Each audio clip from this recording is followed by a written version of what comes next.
Kyovola ba olulimi lukyuse nnyo bannange ensangi zino. Olulimi lukyuse nnyo. Ennaku zino ebigambo nga we bikozesebwa.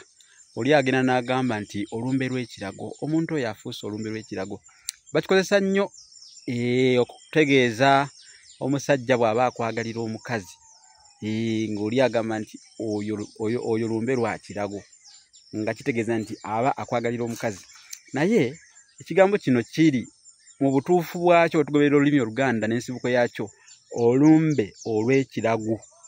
Tekyali lumbe lwa kirago nga ensangi zino bwe mukimanyi, kyali olumbe olw'ekirago. Kigwayo nti lumbe lwa kiraguzi. Nolwekyo olumbe olw'ekirago kyeki? Lwero olumbe lwe baakulagula nti lw'olifa. Wagenda nga ku ndagu, omulaguzi n'akulagula nti ojja kufiira mu kabenje, oba ojja kufiira mu tulo, oba ojja kulya ekintu bwe kiti kikutte, oba ne bakulagula ekintu ekyo, olumbe olwo lwe bakulagulako nti lw'olifa. Nolwekyo kiggwayo nti nno olumbe olw'ekiraguzi. Lumbe lwa kirago. Luva mu ndagu. Leero abantu bakozesa ebigambo nga tebamanyi nsibuko yaabyo. Bingi abantu babikozesa. Omusajja akwagalira omusajja ayitibwa musajja munno. Tulina n'olugero luga nti musajja munno lukolokolo, olusika lukusika. Musajja munno lukolokolo, olusika lukusika.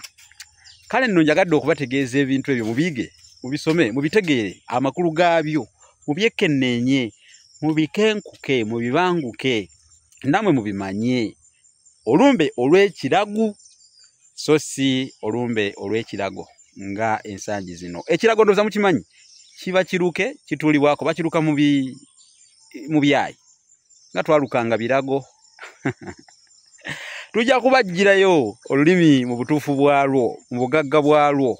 Mujja kwongera okwenyumiriza mu lulimi lwammwe, mujja kutegeera butegeezi bintu eby'amakulu ate era eby'ensonga, kubanga tuli wano kulwa kubasomesa olulimi Oluganda, kubasomesa ennono yammwe mugitegeere bulungi, mubeere bulungi. Nze Munabusiro awangali Magulu Nnyondo.